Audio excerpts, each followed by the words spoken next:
Development Authority monthly meeting. Today is July 8th, 2025. The floor is open for public comment for anybody who signed up to speak by Friday. No, nobody signed up to speak. Next item on the agenda is a review and approval of the special meeting minutes from our June 13th meeting.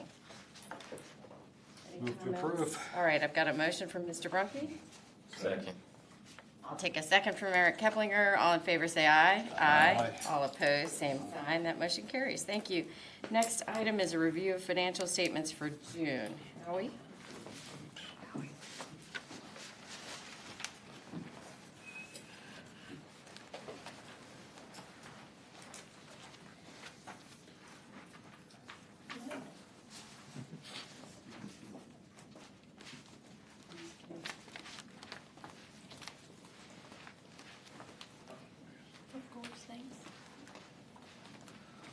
All right, good morning, Madam Chair, Commissioners of the BBDA that are here, and Councilman Berlucci.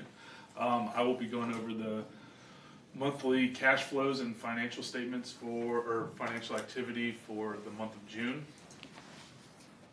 For the operating cash account, we had a beginning cash balance of $7,420,060. We just only had cash receipts of interest income for $12,586.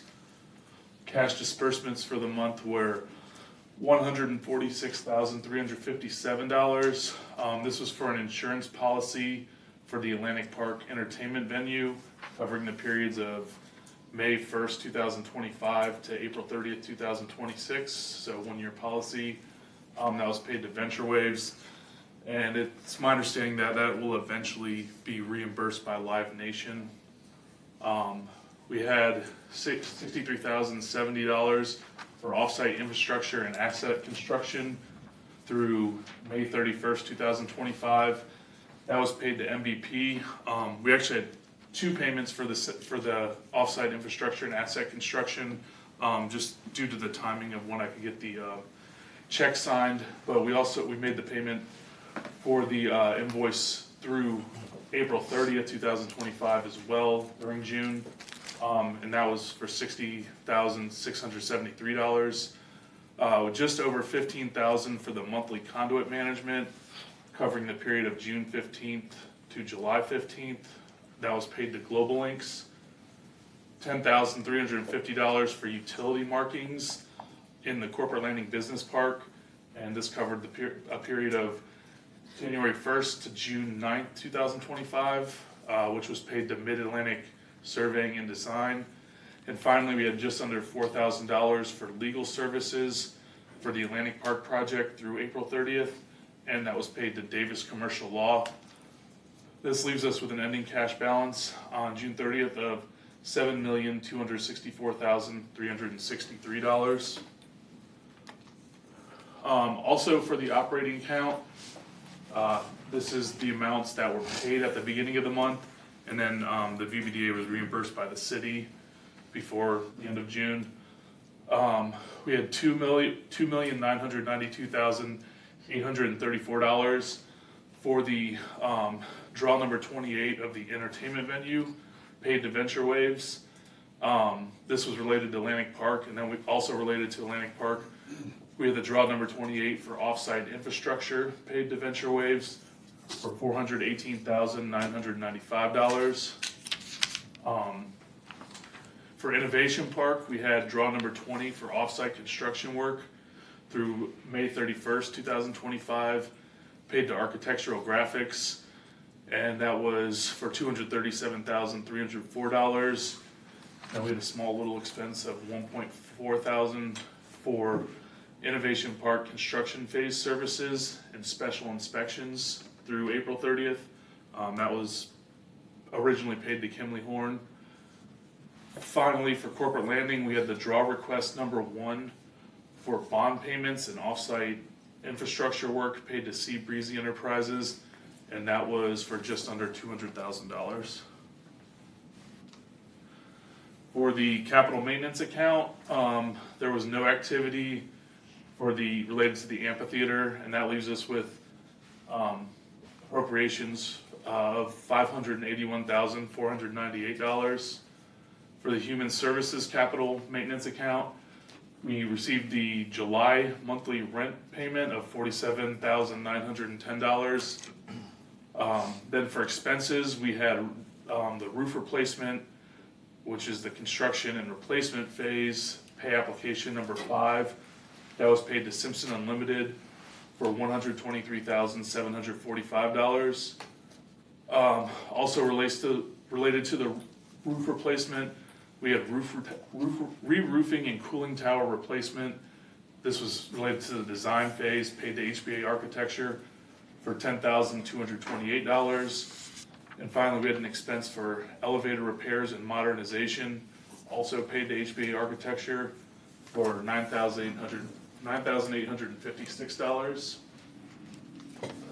The final capital maintenance account is for the BB National Golf Course. We had received the monthly revenue share agreement of $25,336. And then we had expenses for the HVAC replacement, pay application number 1.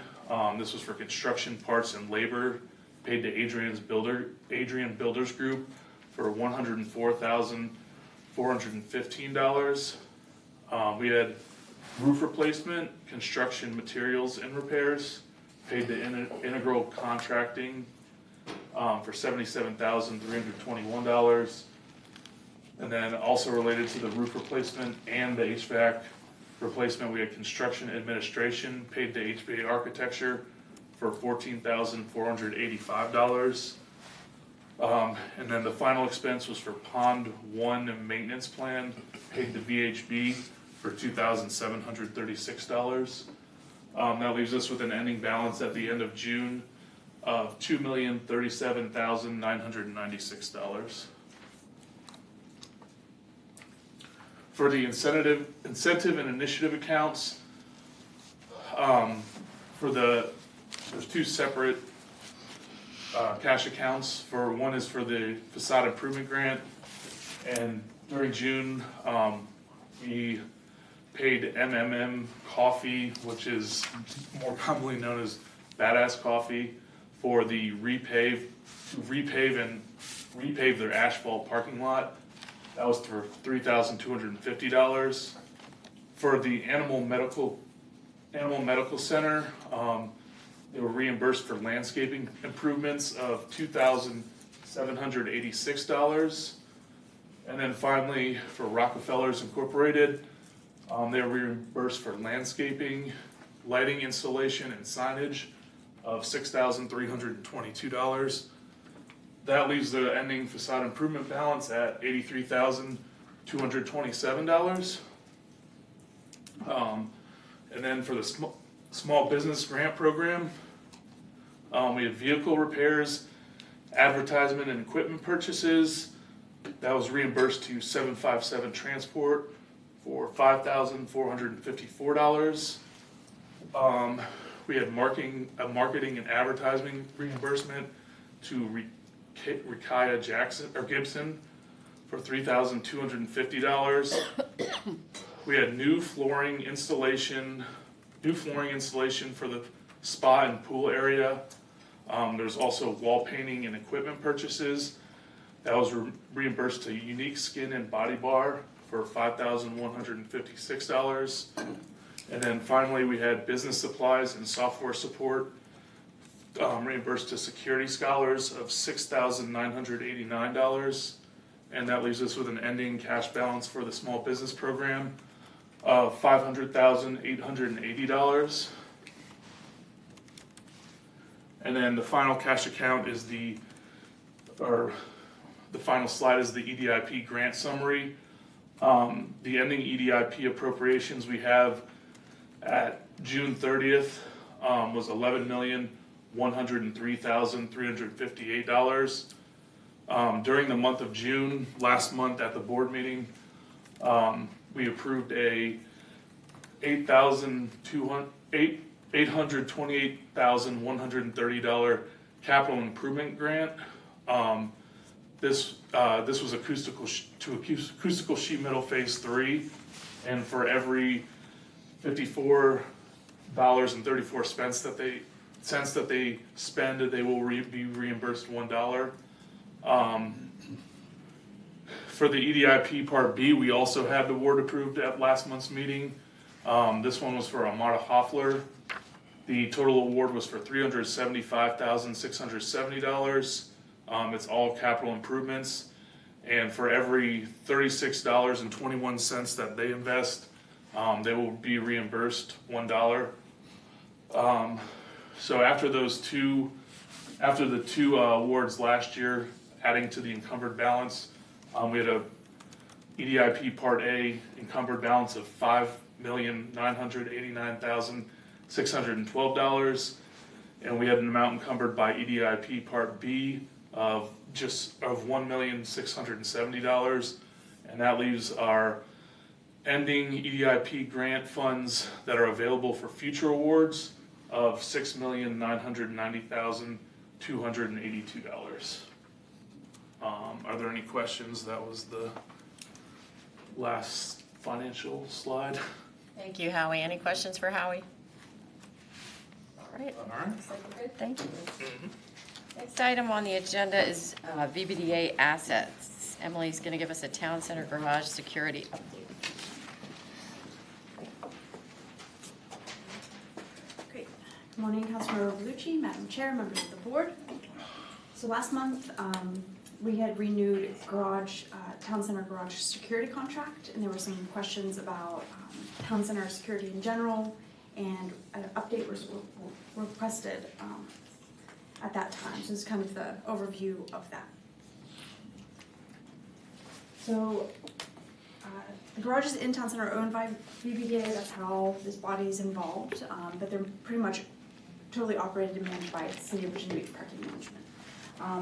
Just for context, there is a city manager's appointed board called TCAB, the Town Center Advisory Board.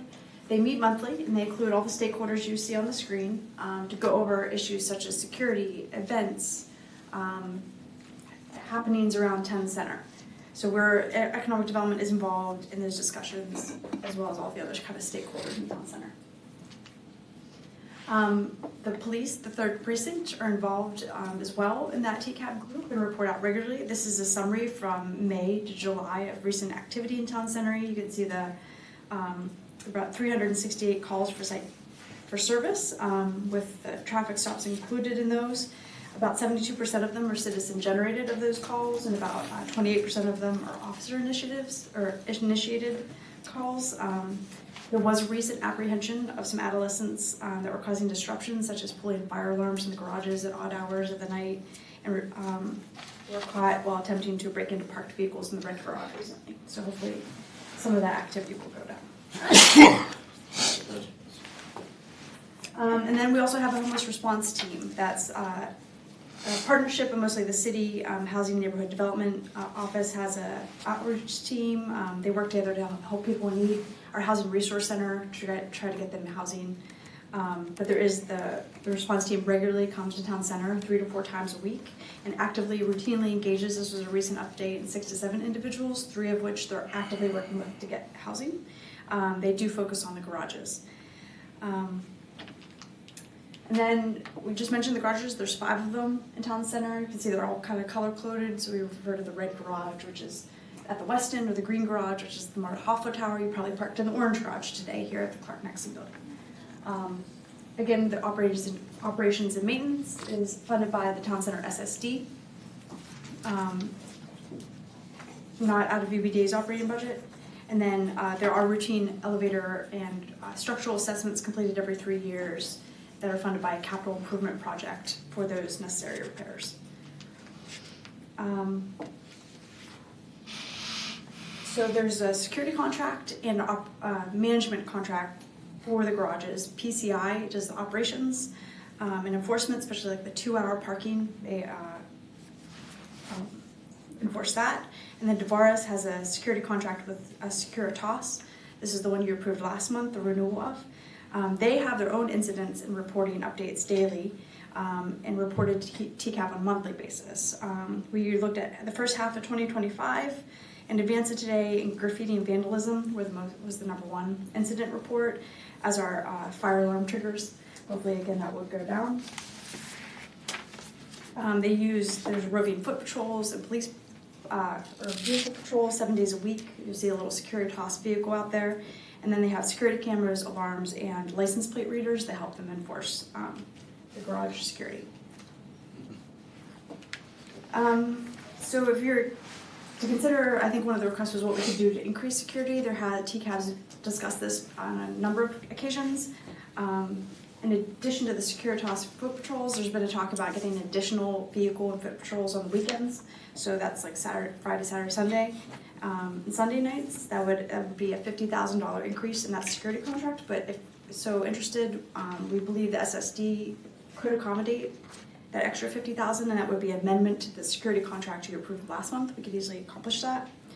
And then there was a proposal last year for increased garage stairwell and security features. So you can kind of see in the diagram on the right, they would install cameras in the garage stairwells where they're not currently, as well as speakers, so they can monitor the activity in the stairwells better and be able to encourage people to move along if they're staying there too long. That is the majority of the update today, but I'm happy to answer any questions or dive a little deeper here.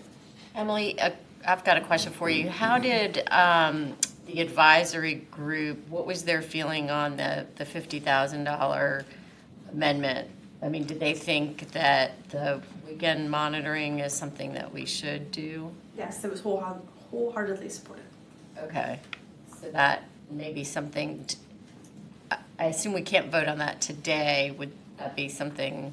No, but we could bring it back next month for a vote. And there's enough money in the SSD that would cover that? Correct. Okay. Any thoughts from the commissioners about the additional weekend security? Sounds like something that probably we should do, especially if the advisory committee is strongly recommending it. Yes. I think we should look into whatever amendment we would need to the agreement to allow for that. Great, we'll bring that back to you next month. The $1.5 to $3 million garage stairwell thing, there isn't quite the budget capacity at this time, but we'd like to look into that further in next year's budget cycle if there's an appetite for that as well. And I had asked Emily about that, Ring cameras are really cheap, but we'd need power to these because it's not like you could use the solar ones. There's no sun in them. Fiber cable, the infrastructure to support the cameras and the Wi-Fi and the power that they need is the big cost there to retrofit a garage for those. Will these cameras be actively monitored, or what's the purpose of the speakers? Is that just an automated speaker system to have people move along? So I believe they would be actively monitored, is the idea, or they would alert somebody when they're picking up somebody, like a Ring camera, so they could call attention at the time when somebody's in there, and then it'll be a live person coming over the speaker to speak to them. How many cameras is for $1.5 million to $3 million? So that's the big range, right? Because there's 5 garages, so that's the bigger number is the 3 million for all garages, or is it for all stairwells? So there's a big range there depending on how they want to implement it. It could be done in phases, depending on the garage and the situation. But the big cost for that is the infrastructure, getting power and fiber throughout the garages would be a challenge. One of the garages has the office in it, right? Is it the Weston garage? So there's a few. On the orange garage, there's a little PCI operations office, and then there's cameras center in the green garage. Okay, so there's already a camera center for what cameras we do have. Thank you. Thank you, Emily. Any other questions? All right, I guess bring that back to us next month and we'll. Thank you, Emily. Next item on the agenda is Alex's request for approval of an extension for Oceana Development's construction timeline at Corporate Landing.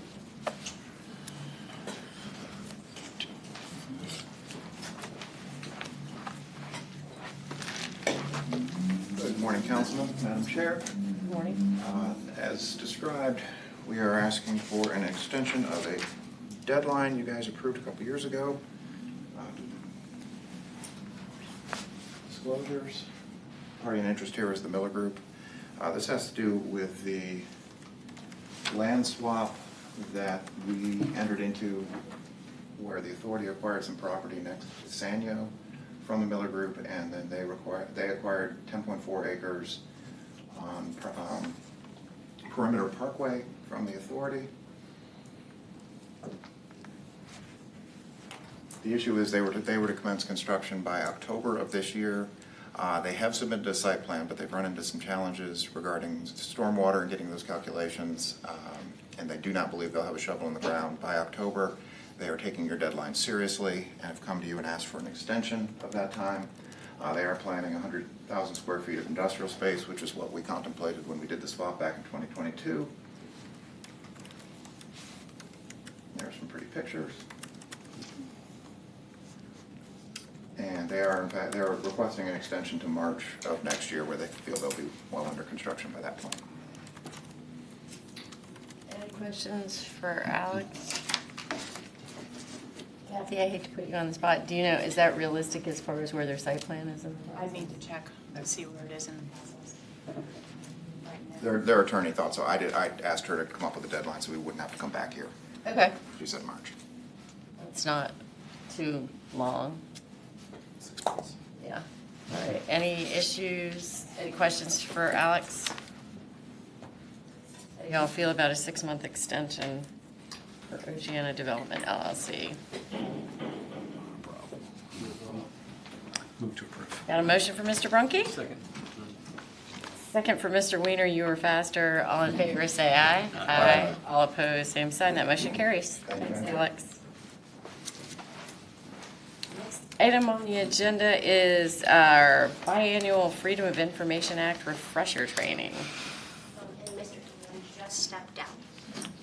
And Mr. Ingram is here. I was going to put on a tie first, but this is what it would look like. Go ahead and get started. Not that formal, Rod. Thank you. Thank you. I'm going to speak to you today about the Freedom of Information Act. It has 2 parts, public records and public meetings. And this training is important because every 2 years, members of the authority and members of council are supposed to have FOIA training.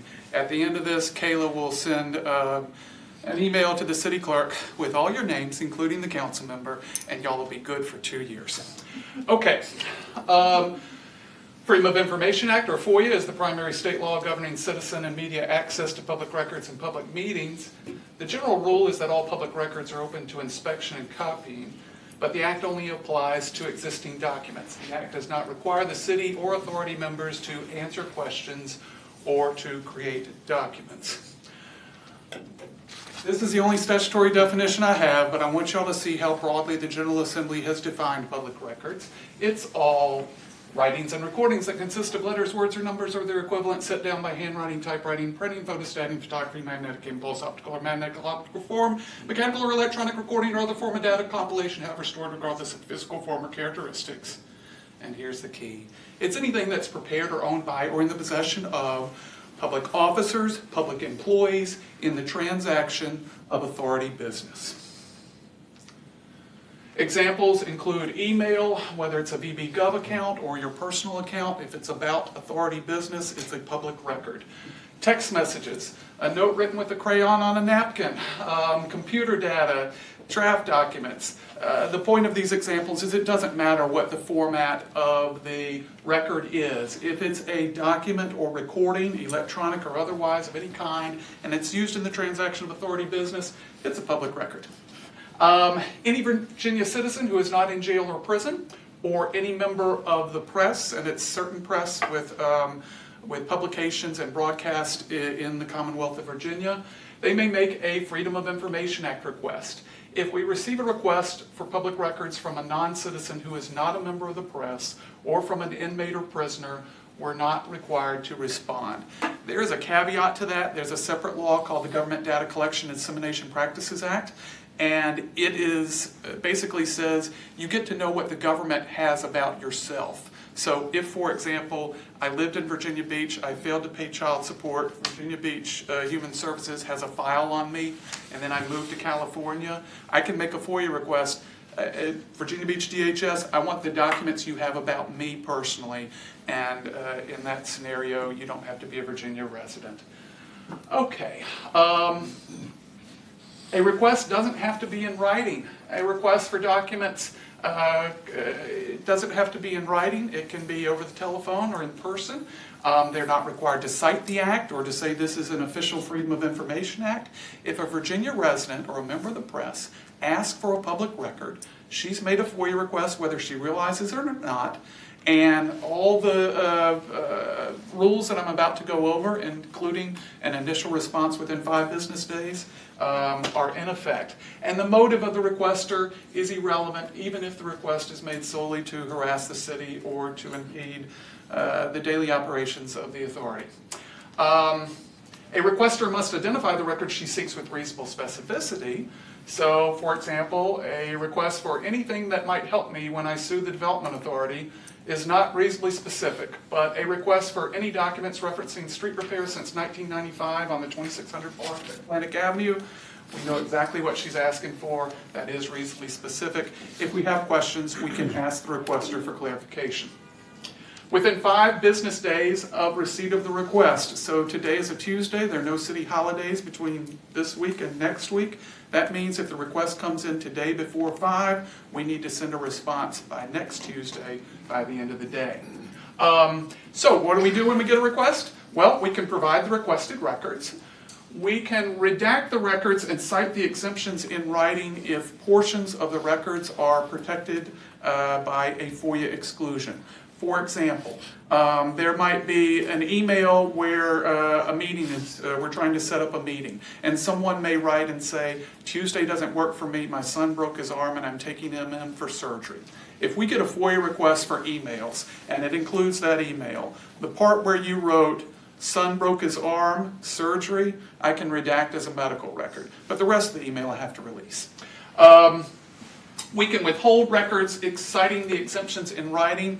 There are only a small number of documents that we can withhold in their entirety. Examples include if you gave your state tax return to the Commissioner of Revenue to file, we can withhold the entire tax return. But generally speaking, we have to go word by word on a document and just redact the part that's protected and release the rest of the record. If it's a large request, or if the person who is most familiar with the records is on leave, if we have a legitimate reason, we can notify the requester in writing of our need for 7 additional days. And if it's a big request, we can request a deposit if we conclude that the cost to respond will exceed $200. We're allowed to charge our actual and reasonable cost incurred in accessing, duplicating, supplying, or searching for records. I'll give a quick example to illustrate the and reasonable part. Imagine we have a department director, a FOIA request comes in, it's for records from the 1990s. These are paper records in big folders, some of them are double-sided, some have paper clips, some of them have Post-its. The department director stands at the copy machine for an hour and a half. And it was reasonable for it to take an hour and a half because it would have taken any of us an hour and a half to do it. But it's not reasonable to charge the high hourly rate of a department director for work that anybody could have done. So in that scenario, we're going to charge for the hour and a half, but it's going to be at the hourly rate of the lowest compensated employee who could have stood at that machine and pressed that green button, and that's any of us. So it'll be the lowest paid employee. The Act contains a list of more than 80 categories of records that are excluded from mandatory disclosure, but unless another provision of state or federal law explicitly prohibits release of a document, we have discretion on whether to invoke the exclusion. Exclusions must be narrowly construed. If it's a close call, I have to resolve that in favor of openness and transparency. I won't go into all 80 exclusions, but here are the code sections that contain them. They're general ones. They're public safety, administrative investigations, and the other topics you hear, and 2 sections on law enforcement, because those are really complicated. Examples of exclusions include personnel records. Now you're entitled to your own record. I told you about the Government Data Act where you get the records about yourself unless it's a police investigation or another narrow exclusion. Medical and mental health records, you're entitled to your own and those of your children but not anyone else's. Documents protected by the attorney-client privilege. If you send Alex a question and Alex writes back and gives you advice, don't forward that email to someone who's not a member of the authority or not a member of economic development staff. Communications with a lawyer are protected by the attorney-client privilege, and there's good reason for that.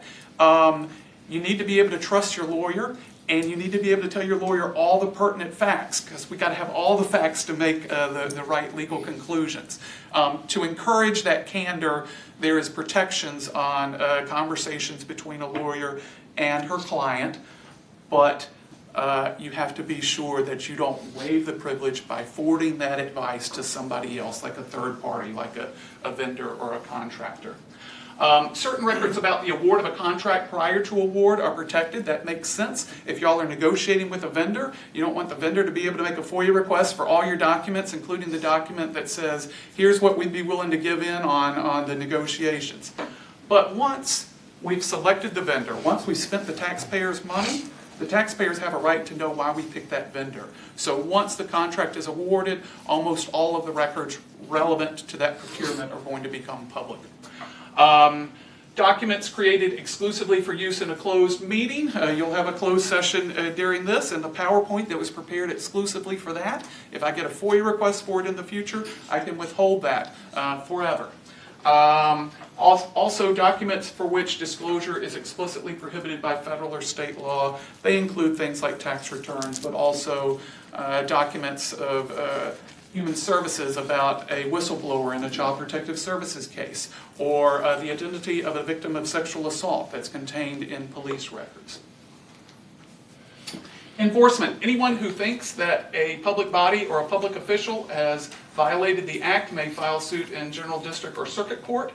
The case must be heard within 7 days of filing, and we have the burden of proving that we didn't break the law, of proving by preponderance of the evidence that a record is exempt from the requirements of the Act. And any failure of us to follow the procedures set forth in the Act is presumed to be a violation.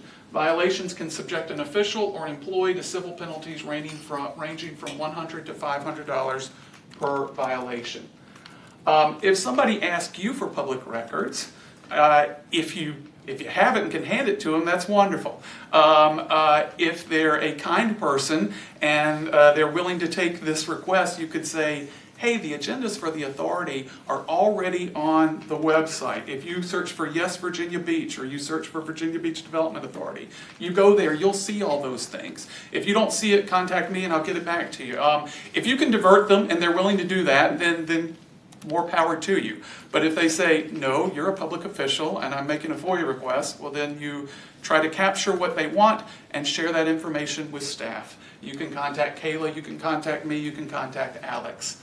FOIA requests may be sent to foia@bbgov.com or submitted on the city's online portal. If you go to the city's webpage and search for FOIA request, you'll get to the place you need to be. All right, any questions about documents before we switch to meetings? Okay, the Act requires that all meetings of public bodies be open to the public and that notice be given. The authority is a public body and is subject to the Act's requirements. A meeting is any gathering of 3 or more members of a public body during which public business is discussed. Unless the public body has less than 4 members, in which case a gathering of 2 or more members would constitute a meeting. The reason I have that in there, even though I know y'all have way more than 3 members, is you might create a committee or a subcommittee. And if you do that, and if the subcommittee only has 3 people, if 2 of them get together to talk about the subcommittee work, then that's a meeting we need to give notice. And that's what the second bullet says. Every public body shall give notice of the date, time, and location of its meetings by posting such notice on its official public government website. Y'all do that. By placing such notice in a prominent public location at which notices are regularly posted. If you go to the second floor of City Hall and you're in that reception area before you go into the City Council's conference room, you'll see a television this size with a PowerPoint presentation that has all of our boards and commissions, when they meet, times, dates, places, and all of that. Third, placing such notice at the office of the clerk of the public body. When you walked in the door, there was a little sheet of paper on the front door that said this meeting was happening today, and it was posted at least 3 days before today to be in compliance with the law. A closed meeting is a meeting from which the public is excluded and can only be held for purposes authorized by the Act. The act authorizes closed meetings to discuss several topics, including award of a public contract if discussion in open session would adversely affect your bargaining position or negotiating strategy, consultation with legal counsel. I'm doing this in open, and if y'all have big picture general questions, you can pose them. But if you've got a specific question about a very narrow issue, then ask me later or ask Alex when it's not in open, when I can give you attorney-client privileged advice. Discussion or acquisition of or disposition of real property, and here's one y'all use a lot. Discussion concerning a prospective business or industry or expansion of an existing business or industry where no previous announcement has been made of the business or industry's interest in locating or expanding in Virginia Beach. The procedure, motion to convene in closed session. You identify the subject matter, the purpose of the closed session, and the Virginia Code section that authorizes the closed meeting. And at the end of the closed session discussion, you must immediately reconvene in open session. The doors are open, and certify that only the identified matters were discussed during the closed meeting. Let me talk about that real briefly. During closed session, you need to hear some background information in order to get to the heart of the issue. So you may be in closed session and you're wondering, well, wait, does this fit exactly within the parameters of what we said in closed? If that thought ever goes through your mind, raise your hand right at that moment, and ask Alex for clarification. What you don't want to do is what a local government official in another locality did. She sits through the closed session, she votes to certify the closed session, and then afterwards she goes over to a reporter and says, I think they talked about things they weren't supposed to in closed. You don't do that. If you think we've gone off track, you make it known right then at the moment so we can try to rectify it. And then that way, when you do come back into open and you certify, you'll be able to certify honestly and truthfully, yep, we only talked about the things we were supposed to. Okay. If the Conflicts Act, a different law I'll talk about a different day, prohibits an official from participating in a transaction, then the official may not attend a closed session meeting on that transaction. And that's why when y'all see PowerPoints on a brand new issue, usually one of the first slides is, here are the people who are involved. So you'll know, is that my client, is that my spouse's employer? If you're ever sitting in here and a slide comes up and you see it, you just walk out the door and catch Alex's eye so he knows that you've done it, or Kayla's, so the minutes can reflect that you left for that part of it. If you're ever in doubt, why not abstain or why not walk out of the room? Alex is going to be here for you to ask the question, but y'all generally don't have close votes. Given that dynamic, why risk anything? If you're in doubt, abstain or step out. Okay. Oh, and if you do that, and if for some reason Alex is not available, you're not able to consult with him, after the meeting, we'll figure it out. Between Alex and me, we'll figure out whether you were legally required to abstain. If you were legally required to abstain, we're going to ghostwrite a disclosure letter for you that has all the elements that are supposed to be in there. If you weren't legally required to abstain, we can write a letter that says, in an abundance of caution, I did it. The city attorney told me didn't have to. Nevertheless, put this letter in the minutes. Okay. The Conflict of Interest Act prohibits the use of confidential information for the economic benefit of oneself or another. If y'all go into closed, y'all are talking about secret stuff. And probably you shouldn't be sharing that information with anybody else. If there's something that's said in closed that you want to be able to share, check with Alex, check with Emily, check with someone who knows and who can tell you whether, oh yes, that piece is public or not public. If in doubt, don't talk about it. It's a crime. Okay, a knowing violation is a Class 1 misdemeanor. Electronic meetings, except as provided below, no meeting may be held wherein public business is discussed through the telephone, video, or electronic or other communication where the members are not physically assembled. There is a special exception under strict conditions when the governor has declared a state of emergency. That happened during the COVID pandemic. If the authority adopted a remote participation policy, individual members could participate in a meeting from a remote location under certain circumstances, but strict procedures must be followed. It's my understanding that you all don't have a remote participation policy. I think that's probably a prudent decision for this type of body. I feel like the type of work y'all do and the matters that you consider, it's helpful to have people in the room where you can look them in the eye, where y'all all looking at the same material at the same time. You do not have to have a remote participation policy, but if you see other boards and commissions that do that, it is an option if someday you change your mind. Training, authority members and council members must complete FOIA training within 2 months after assuming office and at least once each consecutive period of 2 years. And conflicts training, you have to get that from the Ethics Council, and that's online. But FOIA training, you can get it from the FOIA Council online, or you can get it from Alex or me. You have now fulfilled your FOIA training requirement for the next 2 years. Thank y'all for paying attention. Do you have any questions for me? I had a question, something I think I just learned. So if we have a task force or a subcommittee, and there are 2 members of the authority on that is a public meeting. Notice or? Well, if you have a subcommittee, that is a public meeting. Whether there are 2 authority members on it or not doesn't matter. If the authority creates a subcommittee, now the subcommittee is a public body too. So the rules are going to apply. Thank you. Sure. Any other questions for Rod? Hey, thank y'all for your volunteer service. Kayla, you'll send that email? Wonderful. Y'all are good for 2 years. Thank you so much. We appreciate that. Good for 2 years. All right, next item is administrative information. Any comments from any commissioners?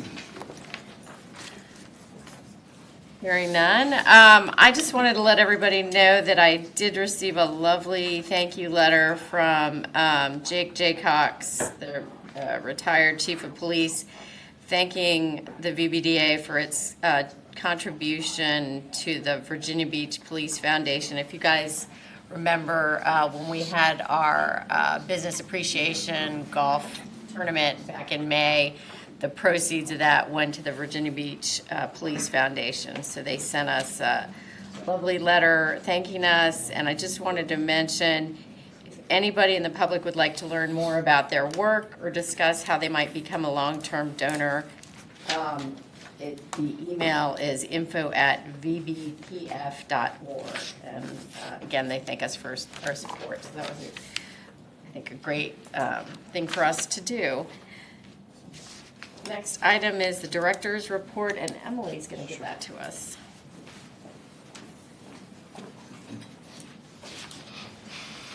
Hello again. Super brief today, but first up, I want to mention we had an advanced manufacturing roundtable here yesterday morning to discuss, market industry challenges and opportunities here in our market, especially workforce was a big topic of discussion. We can provide more updates on that if interested. But also today, I want to mention at City Council, there's an ITA briefing by Kathy Warren, where not only the Innovation Park master plan that was discussed in June here, as well as so that proposal, along with the sports tourism proposal by Parks and Recreation, and other city interests will all kind of be discussed with City Council to for staff to get direction on what to do next. So that's important for this body to be aware of and go from there. Also following, council's going into recess. This is their last session before they're off for the rest of July. And the first half of August, they go back on August 12th. And then they are having a mid-year retreat August 26th for your awareness. And then I guess finally the big announcement last week was the VB Trail received $23 million from the second to last phase of the VB Trail. The first phase from the light rail station in Norfolk to here in Town Center should be underway by 2028. It's really excited, and our office is very focused on trail-oriented development and how that can help businesses here as well. Thanks. Great. Thank you, Emily. Any questions for Emily? All right. Thank you. Hearing none. The chair will entertain a motion to recess into a closed session pursuant to the exemptions from open meetings allowed by Section 2.2-3711A Code of Virginia as amended for the following purposes. Contracts, the discussion of the award of a public contract involving the expenditure of public funds, including interviews of bidders or offers and discussion of the terms or scope of such contract, where discussion in an open session would adversely affect the bargaining position or negotiating strategy of the public body pursuant to Virginia Code Section 2.2-3711A30, and that pertains to Districts 4 and 6. Madam Chair, to amend that slightly, one of the contracts is citywide. Okay.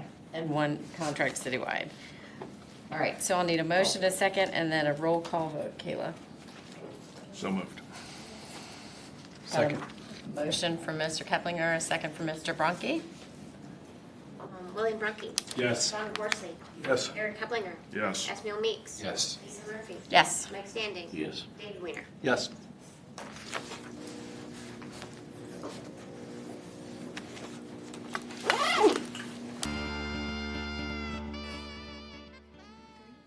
There's a lot on the agenda. And then small businesses is Last. over with as well. To recess, All right, we're green, we're good? Okay. come back. Same as FIG. Certification of closed session. Whereas the Virginia Beach Development Authority of the City of Virginia Beach has convened a closed meeting on this date pursuant to an affirmative recorded vote and in accordance with the provisions of the Virginia Freedom of Information Act. And whereas Section 2.2-3712 of the Code of Virginia requires a certification by this Virginia Beach Development Authority that such closed meeting was conducted in conformity with Virginia law. Now therefore be it resolved that the Virginia Beach Development Authority of the City of Virginia Beach, Virginia hereby certifies that, to the best of each member's knowledge, one, only public business matters lawfully exempted from open meeting requirements by Virginia law were discussed in the closed session to which this certification applies, and two, only such public business matters as were identified in the motion convening the closed meeting were heard, discussed, or considered by the Virginia Beach Development Authority. We'll need a motion, a second, and then Kayla will give us a roll call vote. So moved. Motion for Mr. Weiner, Second. second for Mr. Meeks, and then roll call. William Brunke. Yes. Don Horsley. Yes. Esmail Meeks. Yes. Lisa Murphy. Yes. Mike Standing. Yes. David Weiner. Yes. We are green. Thank you very much.